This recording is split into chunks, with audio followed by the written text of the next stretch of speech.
ఇంకొక జంట వచ్చారు.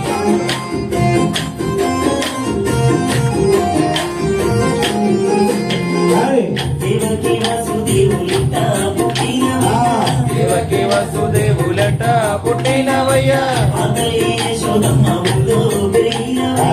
మదల్లి యశోదమ్మ ఒళ్ళు పెరిగినవయ్యా.